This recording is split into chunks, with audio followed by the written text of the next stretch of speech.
요즘 사람들이 하는 말이 있습니다. 인물이 없다, 인물이 가물었다 라고 말들을 합니다. 꼭 대통령을 두고 하는 말이 아닙니다. 각 분야의 그 능력에 있어서나 또는 그 인격에 있어서 우리가 정말 마음을 다해서 정말 존경할 만한 그런 인물이 없다라고 하는 것입니다. 옛날에는 어린 아이들에게 야, 너 커서 꿈이 뭐냐? 라고 물으면 열의 아홉이면 뭐라고 대답했습니까? 대통령이요 그랬어요. 네. 자, 그런데 요즘은 대통령 되겠다라고 하는 아이들을 찾기가 힘듭니다. 왜 그럴까요? 아이들도 알기 때문입니다. 대통령 되면 그 끝이 별로 좋지 않다는 것을 아이들이 다 보아서 알아요. 임기가 끝남과 동시에 밤샘 조사를 받고 그리고 자살을 하기도 하고 그리고 감옥에 가고. 여러분, 본래 대통령이 된다라고 하는 것은 나라를 위해서 정말 이 한 몸 바쳐서 충성을 다해서 섬기는 일이지 않습니까? 자, 그런데 아이들의 눈에 비친 어른들의 모습이란 그게 아닙니다. 가진 권력을 이용해서 최대한 자기 이익을 탐하는 사람들입니다. 최고로 존경을 받고 그리고 본받음의 표상이 되어야 할 지도자가 이렇게 보여지고 이렇게 평가되고 보니까 우리의 자녀들이 그것을 보면서 그와 같이 사회화되고 있다라고 하는 것입니다. 섬기는 인물이 되려 하지 아니하고 섬김을 받는 사람이 되려고 합니다. 이 사회에서 선한 영향력을 미치는 인물로 사는 것을 꿈꾸지 않습니다. 어떻게 해서든 출세해서 나 하나 잘 먹고 편안하게 사는 것, 인생을 즐기며 사는 것을 인생의 꿈으로 삼습니다. 자, 그만큼 시대가 차가워졌고요. 그만큼 시대가 악해져 가고 있다라고 하는 것입니다. 자, 그러니까 이 시대가 그만큼 인물이 나오기가 힘겨운 시대가 되었다라고 하는 것입니다. 자, 그러나 여러분, 시대를 탓할 일만은 아닙니다. 오늘 본문이 우리에게 그것을 가르쳐주고 있습니다. 여러분, 성경에서 역사적으로 가장 혼탁했던, 그래서 영적 암흑기로 평가되는 시대가 있는데 그 시대에 어느 시대입니까? 사사 시대라죠. 사사 시대. 이 룻기에 오늘 본문을 포함하고 있는 룻기의 배경이 되고 있는 시대입니다. 자, 그런데 그 사사 시대, 그 가장 어두웠던, 가장 혼탁했던 그 시대의 한복판에 정말 따뜻한, 정말 아름다운 가정 이야기가 있습니다. 그 시대 한복판에 위대한 인물을 낸 가정이 있었습니다. 그 가정이 어떤 가정이냐? 자, 보아스와 룻이 이룬 가정입니다. 자, 룻기는 이렇게 시작을 합니다. 1장 1절을 보면 사사들이 치리하던 때에 그랬어요. 사사들이 치리하던 때. 곧 그렇게 혼탁했고 어둠이 가득했던 그 시대의 한복판에 이러한 가정이 있었다라고 하는 것이죠. 자, 사사시대가 어떠했는가? 자, 바로 앞에 있는 사사기 제일 마지막 장 마지막 절이 그것을 정리해서 말씀해주고 있습니다. 자, 21장 25절이죠. 사사기 21장 25절. 자, 같이 함께 읽어보겠습니다. 시작. 그때에 이스라엘의 왕이 없었으므로 사람이 각기 자기의 소견에 옳은 대로 행하였더라. 예. 이스라엘의 왕이 없었으므로 무엇을 말씀해 줍니까? 하나님을 왕으로 인정하지 않았다라고 하는 거예요. 자, 여호와 하나님을 왕으로 인정하지 않습니다. 자, 그래서 사람들이 다 자기 소견에 옳은 대로 행했다. 그 누가 왕입니까? 자기가 왕인 거예요. 그래서 속된 말로 다들 지 마음대로 살아갑니다. 그래서 하나님을 등지고 하나님의 말씀을 떠나서 자기 생각에 옳은 대로 행동했다라고 하는 거예요. 그래서 가장 어두웠던, 영적으로 혼탁했던 어둠의 시기입니다. 죄짓고 그럼 하나님께서 이웃나라를 통해서 징벌 하시죠. 그럼 그 억압 속에서 신음하고 고통하고 부르짖습니다. 그럼 하나님께서 사사들을 보내서 구원해내시죠. 평화가 깃들고 그 평화가 조금 지날만 하면 그럼 또 하나님을 잊고 또 죄를 짓습니다. 그러면 또 나라가 망해가지고 또 울부짖고 그럼 사사를 보내고 이런 악순환이 계속해서 사사기 안에 7번 정도 반복됩니다. 그 과정 속에서 그 죄는 상상을 초월할 정도로 점점 깊어집니다. 그리고 하나님께서 그들을 구원하게 보낸 사사들도 그 삶을 들여다보면 본받을 만한 인물들이 못 됩니다. 총체적인 어둠이었습니다. 자, 그런데 이러한 어둠의 시대를 종식시키고 새로운 광명의 시대를 연 위대한 인물이 있었습니다. 사람들이 모두 저마다 자기가 왕이 되어서 죄악의 길로 치달을 그때에 아닙니다, 하나님이 왕이십니다 라고 고백하고 선포하면서 하나님의 왕되심을 자기의 삶을 통해서 보여주었던 인물이 있었습니다. 그는 왕이었지만 그러나 나는 왕이다라고 말하지 않습니다. 여호와 하나님께서 왕이시다라고 고백을 합니다. 나는 어린 양이다, 나는 정말 부족한 어린 양이다 말하고 여호와 하나님께서 목자가 되십니다 라고 고백을 하죠. 그가 정말 아름다운 정말 위대한 시편을 하나 우리에게 남겨주었습니다. 여호와는 나의 목자시니 내가 부족함이 없으리로다. 할렐루야. 네. 그는 이스라엘 백성들에게 가장 존경받는 인물이 되었죠. 그리고 그에게서 인류를 구원할 자 메시아 곧 예수 그리스도가 나왔습니다. 여러분, 이 사람 어둠의 시대를 종식시키고 새로운 광명의 시대를 열어갔던 그 인물, 자, 그는 누구입니까? 다윗이죠. 다윗. 오늘 우리가 보게 될 성경 룻기는 자, 그 위대한 인물 다윗이 어떠한 가정에서 나오게 되었는지 그 탄생 배경을 우리에게 소개해주고 있습니다. 그 시대는 가장 영적으로 혼탁했던 어둠의 시대였는데 그 한복판에서 하나님의 빛을 꺼뜨리지 아니하고 간직하며 지키며 살았던 한 가정의 이야기가 있습니다. 바로 보아스와 룻의 가정입니다. 자, 이들 가정은 도대체 어떠한 가정이었기에 그와 같은 가장 어두웠던 다 하나님을 등지고 죄악을 치닫던 그때에 하나님의 그 빛을 꺼뜨리지 아니하고 그 빛을 지키면서 위대한 인물 다윗을 탄생시킬 수 있었을까라고 하는 것이죠. 자, 먼저 그 가정은 믿음을 선택하는 가정이었음을 우리에게 말씀해주고 있습니다. 함께 따라하겠습니다. 믿음을 선택하는 가정.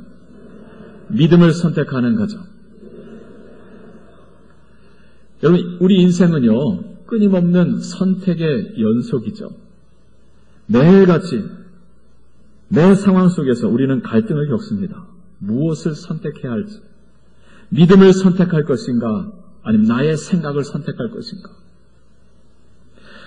말씀을 선택할 것인가, 아니면 세상 지혜를 선택할 것인가. 하나님을 선택할 것인가, 아니면 저 세상을 선택할 것인가. 믿음을 선택하고 말씀을 선택하고 그리고 하나님을 선택하는 그 가정에서 하나님의 사람, 인물은 나고 자란다 라고 하는 것을 말씀해주고 있습니다. 자, 그러면 사사기 넘겨서 룻기 1장 1절로 5절 말씀을 우리 다 같이 함께 보겠습니다. 룻기 1장 1절로 5절입니다. 사사들이 치리하던 때에 그 땅에 흉년이 드니라. 유다 베들레헴에 한 사람이 그의 아내와 두 아들을 데리고 모압 지방에 가서 거류하였는데 그 사람의 이름은 엘리멜렉이요 그의 아내 이름은 나오미요 그의 두 아들의 이름은 말론과 기련이니 유다 베들레헴 에브라 사람들이더라. 그들이 모압 지방에 들어가서 거기 살더니 나오미의 남편 엘리멜렉이 죽고 나오미와 그의 두 아들이 남았으며 그들은 모압 여자 중에서 그들의 아내를 맞이하였는데 하나의 이름은 오르바요 하나의 이름은 루시더라. 그들이 거기에 거주한 지 10년쯤에 말론과 기련 두 사람이 다 죽고 그 여인은 두 아들과 남편의 뒤에 남았더라. 아멘. 자, 사사들이 치리하던 그때에 자, 베들레헴이라고 하는 한 동네에 엘리멜렉이라고 하는 사람이 살았다라고 말합니다. 엘리멜렉. 자, 그런데 그 땅에 흉년이 들었어요. 자, 그러자 그가 아내 나오미와 두 아들을 데리고 하나님께서 약속해 주신 그 땅, 가나안 땅을 버리고 등지고 어디로 내려갔습니까? 모압 지방으로 내려갔다 그랬어요. 이방 나라로 내려간 거예요. 여러분, 그는 엘리멜렉입니다. 그 이름의 뜻이요, 정말 귀합니다. 엘리 하면 무슨 뜻입니까? 나의 하나님이죠. 엘리 엘리 라마 사박다니 그러잖아요. 나의 하나님 나의 하나님 어찌하여 나를 버리시나요? 그 엘리 나의 하나님이란 말이에요. 멜렉 하면 왕입니다. 자, 엘리멜렉은요, 나의 하나님이 왕이시다 라고 하는 이름을 가진 자예요. 자, 그런데 그의 삶은 그의 이름과 정반대의 삶이었죠. 흉년이 들자 하나님께 여쭙지도 아니하고 자기 스스로 왕이 되어서 가족을 다 데리고 약속의 땅을 버리고 모압으로 내려갔습니다. 그는 전형적인 사사시대의 인간상을 보여준 것이죠. 이름은 훌륭한데 그 삶은 각기 자기 소견에 옳은 대로 행하였더라. 사사시대의 전형적인 인물이었습니다. 자, 결국 거기서 그 모압에서 자기도 죽고 두 아들도 죽습니다. 살기 위해서 나갔는데, 자, 남편도 죽고 두 아들도 잃은 그 여인 나오미는 이제 모압 생활을 정리하고 고향 유다 베들레헴으로 돌아오기로 결심을 합니다. 돌아오는 길에 보니까 뒤에 누가 따라와요? 두 며느리가 따라오는 거예요. 자, 일찍 남편을 잃고 자식도 없이 청산과부가 된 두 며느리가 따라 너무너무 안 됐어요.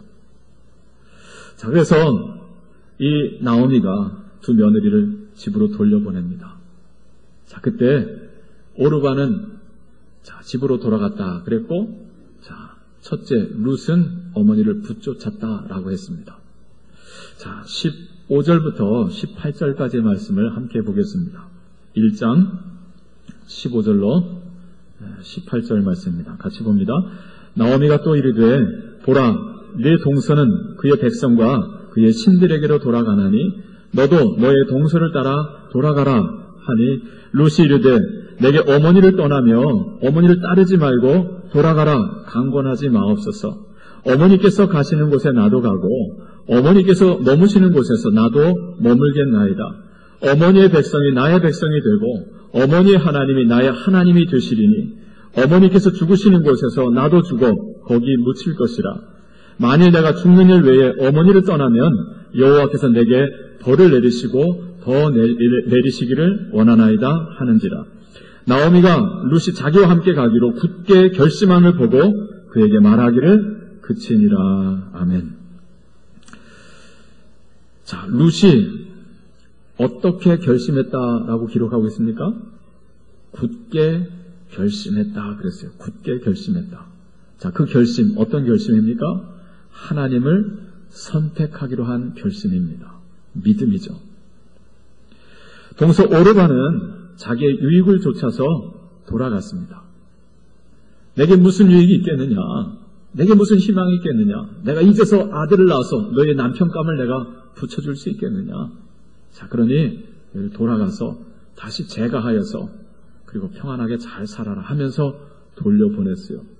자, 그때 오르바는 돌아갔고 룻은 어머니를 붙쫓았다라고 하는 것이죠. 여러분, 믿음입니다. 룻은 분명하게 믿음을 선택했습니다. 자, 그가 뭐라고 말했습니까? 어머니의 하나님이 나의 하나님이 되십니다 라고 그랬어요. 여러분, 룻은요, 어쩜 무늬만 그리스도인인 가정에 시집을 왔습니다. 그렇잖아요. 엘리멜렉인데 엘리멜렉의 삶을 살지 않았어요. 고난이 따른다고 약속의 땅을 등지고 자기 마음대로 모압으로 내려간 가정입니다. 자, 거기서 시아버지도 죽고 또 남편도 아주버니도 죽고 다 이런 어려움을 당한 실패한 가정인데요. 근데 룻은 그 무늬만 그리스도인인 그 가정에서 하나님을 만나게 됐고요. 하나님을 경험하고 고백하게 된 거예요. 저는 나오미를 통해서 이 룻이 하나님을 경험하게 되었다라고 생각을 합니다. 여러분, 13절에 보세요. 자, 돌아오는 중에 두 며느리에게 뭐라고 말합니까? 여호와의 손이 나를 치셨다라고 말합니다. 하나님의 손이 우리 가정을 치셨다라고 하는 것이죠. 자, 이 나오미가 룻과 함께 베들레헴으로 돌아오는데, 자, 베들레헴 사람들이 뭐라고 말합니까? 와! 나오미가 돌아왔다. 나오미가 돌아왔어! 라고 말합니다. 그때 나오미가 그들에게 뭐라고 말하죠? 여러분, 나를 나오미라 부르지 마십시오 그래요. 나를 마라라 불러주세요 그럽니다. 여호와 하나님께서 나의 가정을 치셨습니다. 우리가 풍족하게 나갔더니 텅 비어서 돌아오게 되었습니다. 무엇입니까? 우리가 다 팔아서 부유하게 나갔는데 쫄딱 망해서 왔다라고 하는 거예요. 이유는 하나님이 우리 가정을 치셨습니다. 이 고백입니다. 그러니 나를 나오미라, 나오미의 뜻이 뭐라고 되어 있어요? 각주에 기쁨. 나를 기쁨이라 부르지 말라는 거예요. 나를 마라라 불러라. 마라는 슬픔 또는 괴로움입니다. 여러분, 나오미는요, 자기의 그 부끄러운 실패를 숨기지 아니하고 그것을 드러냄을 통해서 살아계신 하나님을 증거했습니다. 그 하나님을 이제 확인하고 그리고 이제 회개하면서 하나님의 말씀을 쫓아 다시 약속의 땅으로 돌아왔던 거예요. 룻은 그 어머니의 그 신앙과 삶을 통해서 하나님을 살아계신 하나님을 경험하고 그리고 은혜의 하나님을 경험하는 거예요. 자, 그래서 실패한 가정임에도 불구하고 어머니의 하나님이 나의 하나님이 되시고 어머니의 백성이 나의 백성이 될 것입니다. 죽음 외에는 어머니와 나 사이를 끊을 수 없습니다. 라고 하면서 돌아왔어요. 여러분, 성경은 말씀하잖아요. 15절에 동서 오르바는 자기 신들을 선택하여 돌아갔다라고 말합니다. 자, 그러나 룻은 무엇을 선택하고 왔습니까? 하나님을 선택하고 온 거예요. 오르바는 그의 시어머니에게 입맞추되 룻은 그를 붙쫓았더라. 여러분, 룻이 붙쫓은 것은요, 시어머니가 아닙니다. 시어머니를 통해서 알게 된 하나님입니다. 하나님을 붙들고 그는 자기의 고국과 부모와 그리고 자기의 신들을 다 버리고 그리고 하나님을 선택하여서 유대 땅 베들레헴까지 왔던 것입니다. 이 여인에게서 훗날 위대한 믿음의 사람 누가 나고 자라게 됩니까? 다윗이 나고 자라게 된 것입니다. 할렐루야. 이 놀라운 은혜가 날마다 믿음을 선택하며 나아가시는 복된 여러분의 가정의 것이 되시기를 주님의 이름으로 축복합니다. 자, 두 번째로, 이들 가정은 책임을 감당하는 가정이었다라고 말씀해주고 있습니다. 함께 따라서 책임을 감당하는 가정. 책임을 감당하는 가정. 여러분, 룻기 1장 마지막 절은 나오미와 룻이 유대 땅 베들레헴에 돌아왔을 때가 언제인 줄을 말씀해주고 있어요. 그때가 언제입니까? 막 보리 추수를 시작할 때였다 그랬어요. 이제 보리 추수를 막 시작할 때 나오미가 돌아왔습니다. 자, 2장에 들어서면 며느리 룻이 늙은 시어머니를 위해서 뭐하러 나갑니까? 보리 이삭을 주스러 나갑니다. 고향에 돌아오긴 돌아왔는데 먹을 것이 하나도 없는 거예요. 자, 그러니까 이 며느리가 어머니 집에 계세요. 제가 나가서 보리 이삭을 주워다가 밥을 지어드리겠습니다. 하고 며느리가 나간 것입니다. 무엇을 봅니까? 늙은 노모, 시어머니를 향한 책임을 다 감당하는 며느리 룻입니다. 책임을 온전히 감당하는 룻. 자, 룻이 이삭을 주러 나가는데 마침 그 밭이 누구의 밭이었다? 성경은 말씀해주고 있죠? 베들레헴의 유력한 자, 보아스의 밭이었다라고 말합니다. 믿음을 선택한 가정을 다시 일으켜 세우신 하나님의 놀라운 섭리가 거기서 출발하는 거예요.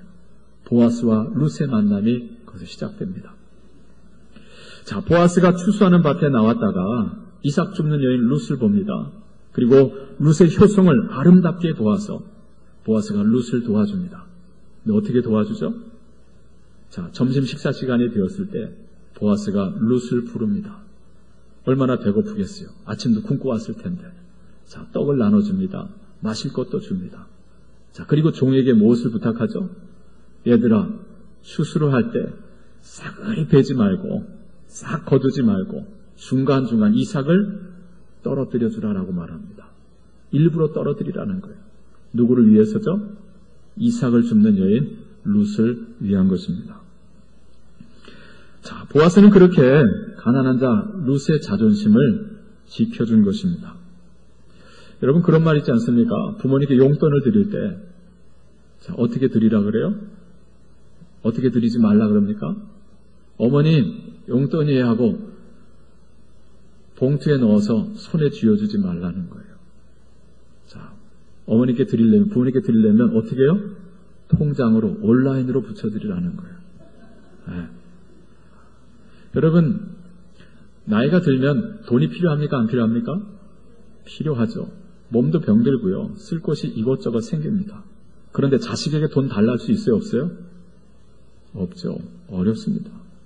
자, 자식이 쥐어주는 돈 그냥 덥석 받기도 참 어렵습니다. 자, 그럴 때 자식이 그냥 통장으로 그냥 때마다 보내주는 거예요. 정말 지혜로운 방법이죠. 뭐 생색냅니까 부모님? 어머님, 다른 형제 생색 돈 듬뿍 쥐어주면서 누구를 위한 것입니까? 자, 부모님의 자존심을 세워드리는 지혜로운 자녀들이. 오늘 보아스가 룻을 그렇게 세워주는 거예요.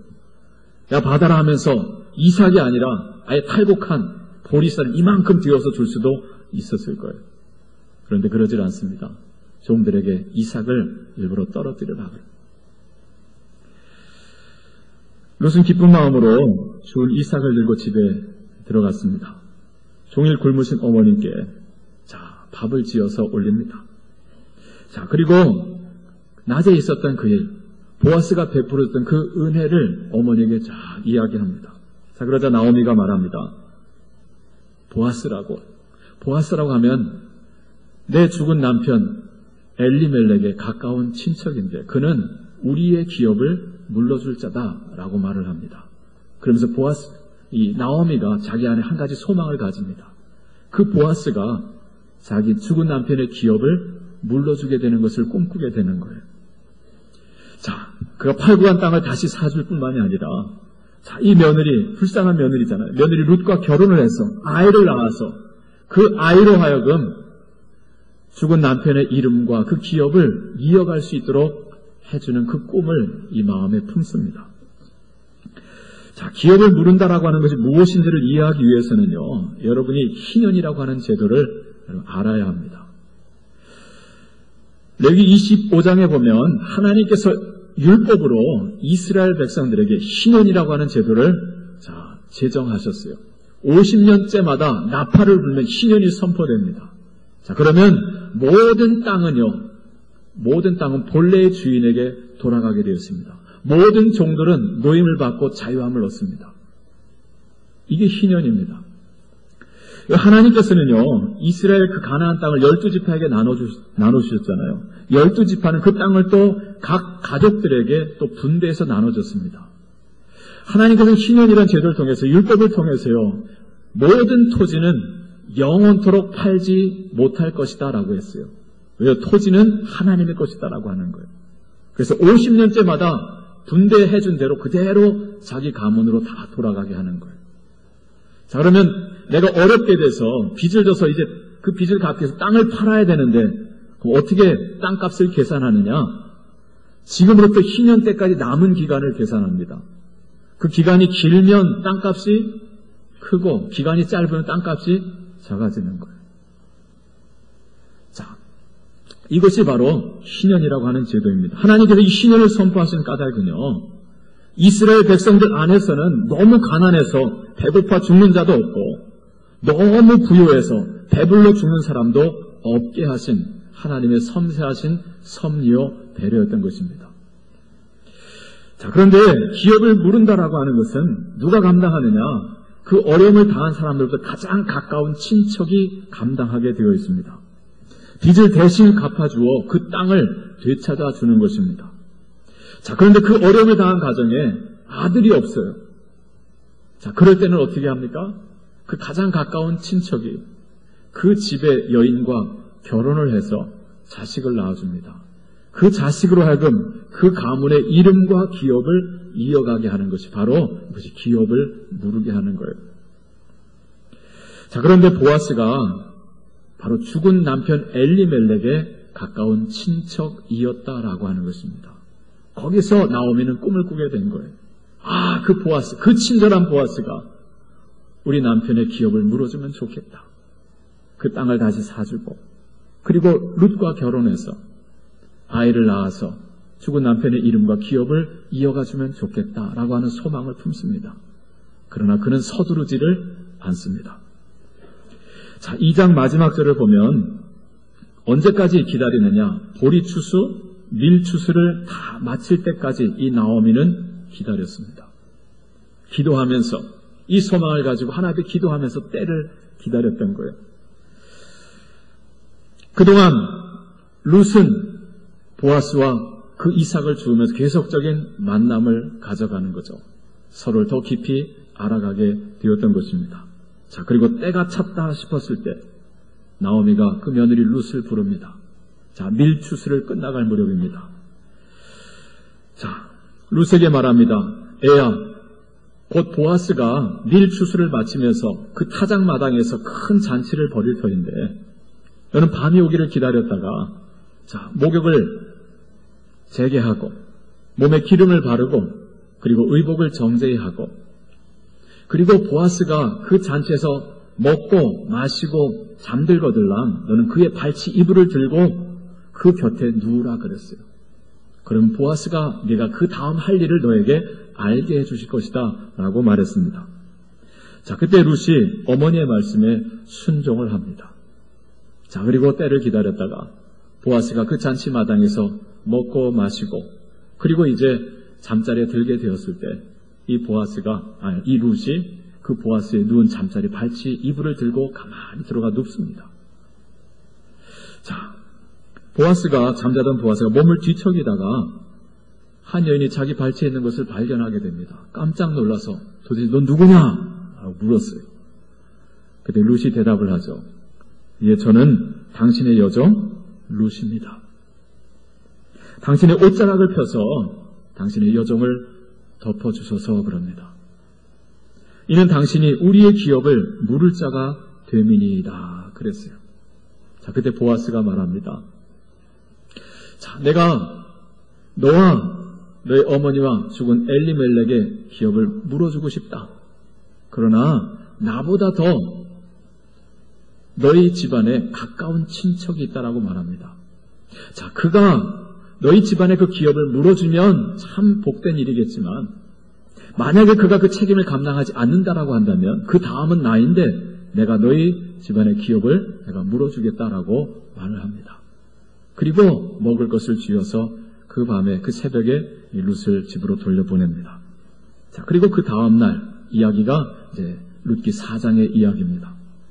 자, 보아스가 성문 어귀에서 성읍 장로들을 불러서 자, 함께 기다립니다. 누굴 기다리느냐? 자기보다 더 그 나오미의 집안과 가까운 친족이 지나가기를 기다립니다. 자, 마침 기업 물을 자가 지나갔습니다.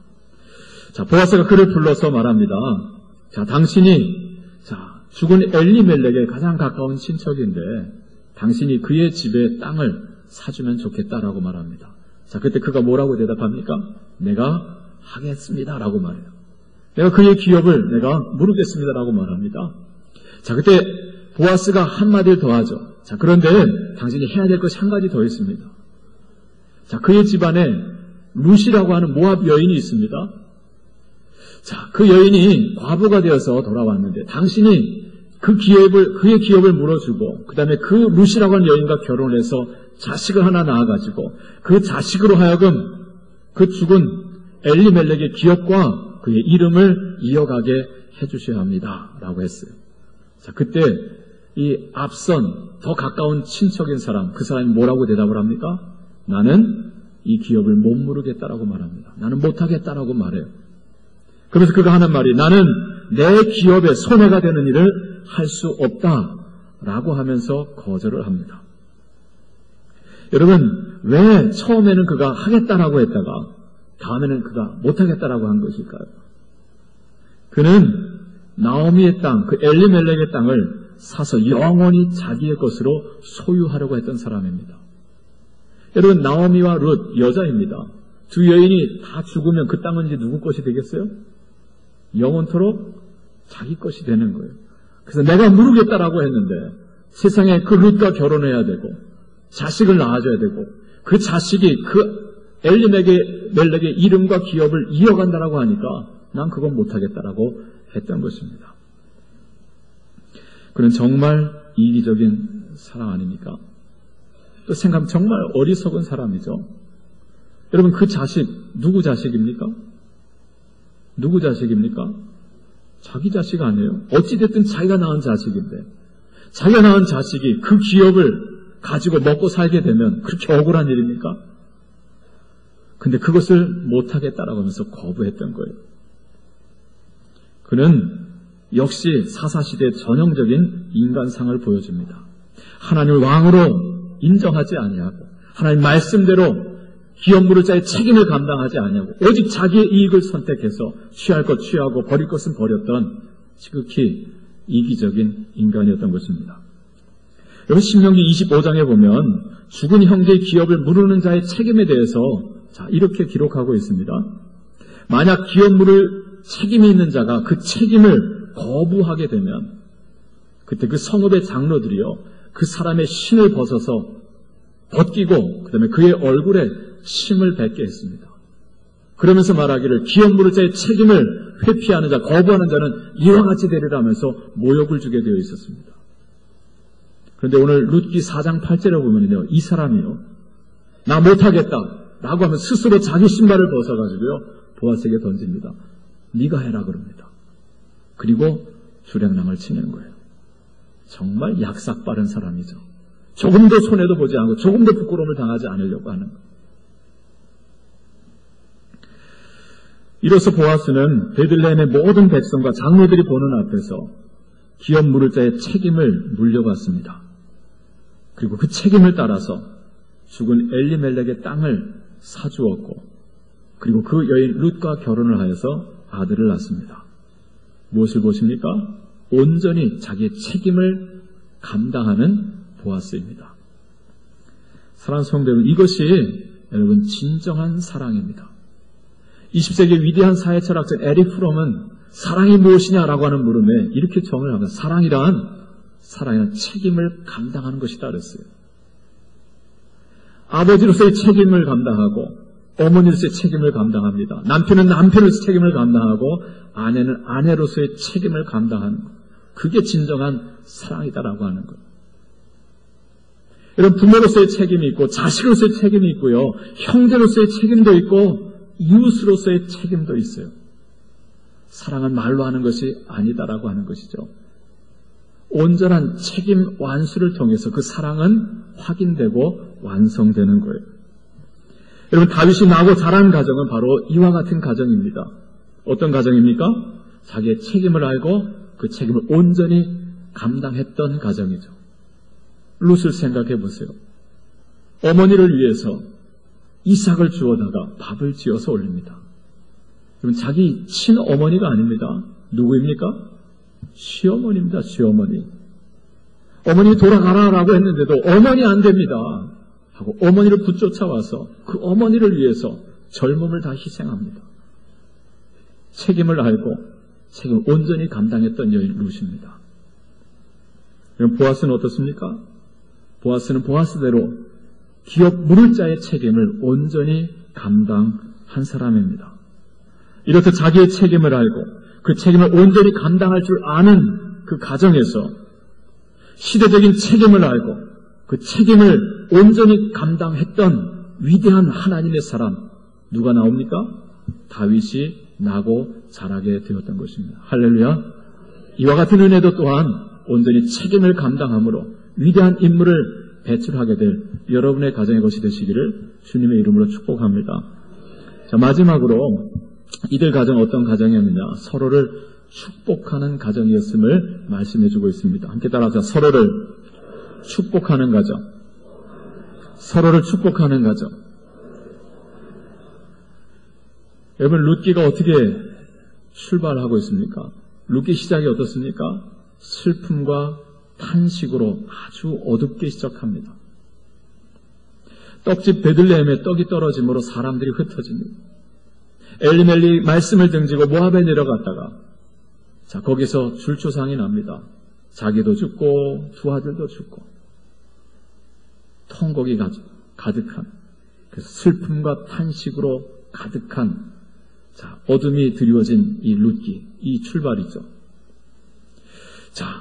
그런데 여호와께서 베들레헴에 양식을 주셨다라는 소문을 듣고 나오미가 룻과 함께 돌아오는데 그러나 여전히 상황은 어둡습니다. 가진 것 아무것도 없고 이삭 죽으면서 살아가야 되는 인생이에요. 자, 그런데 이 어둡던 분위기는요 2장부터 밝아집니다. 자, 무엇으로 인해서 어둠이 물러가고 환한 이 빛이 비추이는가? 축복입니다. 서로를 향한 축복. 그 축복이 어둠을 물리치고요 광명한 빛이 비추이게 합니다. 자, 먼저 보아스가 보리 추수하는 종들을 축복합니다. 그리고 종들이 그 보아스를 축복합니다. 자, 2장 4절 말씀을 함께 보겠습니다. 2장 4절 말씀을 같이 함께 읽겠습니다. 마침 보아스가 베들레헴에서 와서 베는 자들에게 이르되 여호와께서 너희와 함께 하시기를 원하노라 하니 그들이 대답하되 여호와께서 당신에게 복 주시기를 원하나이다 하니라. 할렐루야. 여러분 얼마나 아름답습니까? 주인과 종이 서로를 향해서 마음을 다해서 진심으로 서로를 축복합니다. 그것도 하나님의 이름으로 말이죠. 자, 이어서 보아스가 이삭 줍는 여인 룻을 발견하고는 룻을 또 축복합니다. 자, 2장 11절, 12절 말씀입니다. 2장 11절, 12절 같이 봅니다. 보아스가 그에게 대답하여 이르되 내 남편이 죽은 후로 내가 시어머니에게 행한 모든 것과 내 부모와 고국을 떠나 전에 알지 못하던 백성에게로 온 일이 내게 분명히 알려졌느니라. 여호와께서 내게 행한 일에 보답하시기를 원하며 이스라엘 하나님 여호와께서 그의 나에게 아래 보호를 받으러 온 내게 온전한 상 주시기를 원하노라 하는지라. 할렐루야. 네, 정말 아름다운 축복을 보아스가 그 가난한 여인 룻에게 해줍니다. 하나님께서 너에게 보답해 주기를 원한다. 자, 그날 밤 룻이 그 보아스의 그 베푼 그 친절 배려에 대해서 어머니에게 이야기했죠. 자, 그때 어머니 나오미가 그 보아스를 축복합니다. 2장 20절인데요. 나오미가 자기 며느리에게 이르되 그가 여호와로부터 복받기를 원하노라. 그가 살아있는 자와 죽은 자에게 은혜 베풀기를 그치지 아니하도다. 할렐루야. 네, 나오미가 보아스를 축복합니다. 서로 축복을 주고받는 아름다운 장면이 계속됩니다. 자, 마침내 이 보아스와 룻이 2장 3장을 거치면서 서로 결혼하게 되죠. 그리고 오벳을 낳습니다. 자, 그때 마을 사람들이요 며느리 룻을 축복하고 그 아기 오벳을 축복합니다. 한 가정의 축복이 가정의 울타리를 넘어서 온 마을을 축복의 물결로 일으키는 것을 보게 됩니다. 자, 4장 11절 12절 말씀. 자, 4장 11절 12절. 자, 같이 읽습니다.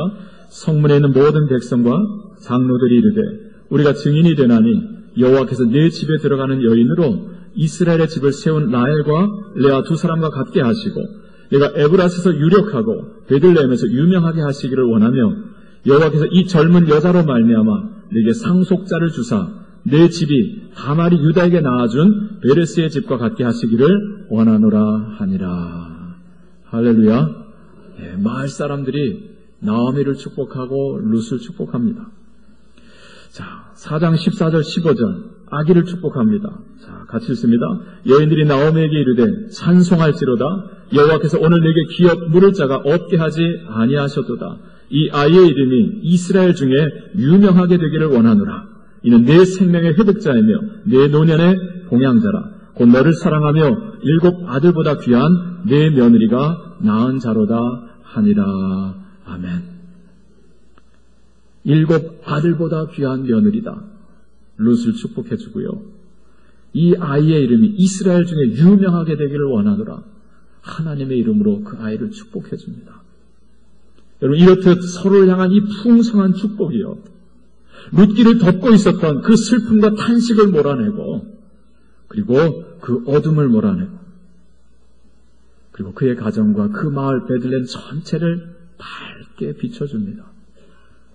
하나님은 이러한 가정, 이러한 마을에서 이제 온 이스라엘과 온 열방의 축복이 될 인물, 누구요? 위대한 하나님의 사람 다윗을 나고 자라게 하신 것입니다. 할렐루야. 오늘 하나님께서 여러분의 가정과 우리 광성교회 이 공동체를, 우리 공동체를 이러한 가정과 이러한 복된 베들레헴으로 변화시켜 주시기를 주님의 이름으로 축복합니다.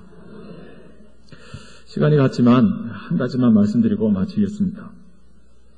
1970년 말에 미국 신문 편집인 협회에서 설문조사를 했는데 역사상, 인류 역사상 가장 존경받는 인물이 누구인지 이것을 조사를 했습니다.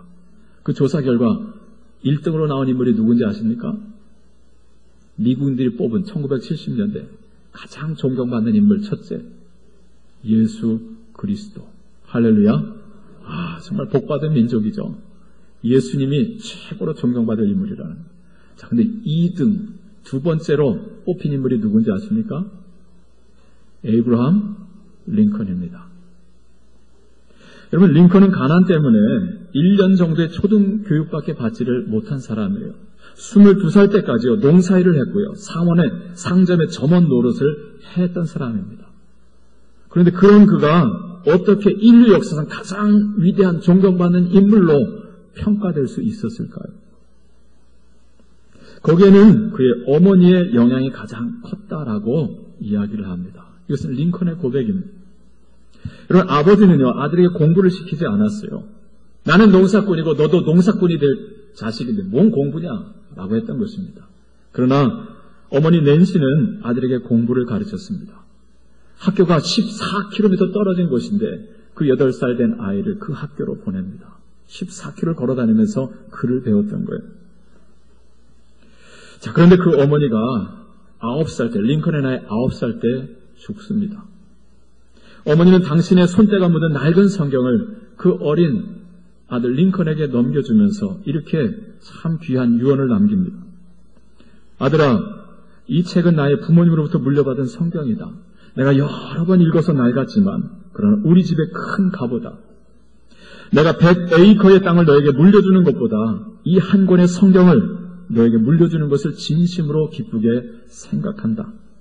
내가 이 진리의 말씀을 읽고 이 책대로만 살면 나는 내가 100만 에이커의 대지주가 되는 것보다 더 기쁘겠다. 사랑하는 아들아, 너는 성경을 읽고 성경 말씀대로 살아가는 사람이 되어다오. 그래서 하나님을 사랑하고 그리고 이웃을 사랑하는 사람이 되어다오. 이것이 나의 마지막 부탁이다. 그 어머니가 떠나고 새 어머니가 들어왔습니다. 남편을 사별하고 새 자녀와 함께 재가에 오신 어머니입니다. 자, 그런데 링컨의 새 어머니는요, 우리가 알고 있는 새 어머니가 아니었어요. 장화홍련전에 나오는 그 허씨도 아니고 콩쥐 팥쥐에 나오는 그 어머니도 아닙니다. 링컨의 새 어머니 사라는 생모 낸시와 동일하게 독실한 그리스도인이었습니다. 그리고 따뜻한 사랑의 사람이었어요. 링컨이 살던 그 오막살이 집은요, 자, 옛날입니다. 일찍 어두워지잖아요. 근데 늦게까지 거기에 촛불이 드려져서 있었습니다. 자, 그때까지 깨어있는 두 사람이 있었는데 새 어머니 사라와 어린 링컨이었습니다. 어머니는 바느질을 하고 링컨은 그 옆에서 책을 읽었습니다. 그리고 이제 밤에 깊어 잠자리에 들 때 어머니는 그 아들과 함께 성경을 읽고 그리고 어머니가 그 아들을 위해서 기도해주고 잠자리에 들었다라고 합니다. 아버지 토마스 링컨은 늘 이것이 못마땅했다고 합니다. 농사 지을 자식이 무슨 책이냐. 책 한 권 읽을 시간 있으면 장작 하나를 더 패라. 라고 하면서 늘 야단을 쳤어요. 그때마다 새어머니 사라가 말했습니다. 에이브는 다른 사람들과 다른 아이들과 다른 점이 있어요. 이 아이는 훌륭한 인물이 될 것입니다. 무엇보다도 이 아이를 공부시켜서 훌륭하게 키우지 않으면 세상을 먼저 떠난 에이브의 어머니를 몹시 섭섭하게 하는 것입니다. 지금 나는 이 아이의 어머니예요. 전에 어머니의 정신을 이어받아서 이 아이를 훌륭하게 키우는 것이 저의 사명입니다. 이런 놀랍지 않습니까?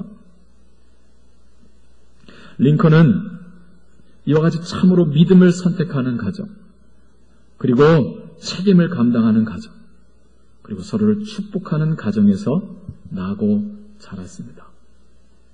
이것이 바로 링컨을 링컨 되게 한 힘이었습니다. 훗날 링컨이 이렇게 고백을 합니다. 내가 잘한 것이 있다고 한다면 그것은 다 우리 어머니의 덕입니다. 어머니는 가장 귀한 유산을 제게 물려주셨습니다.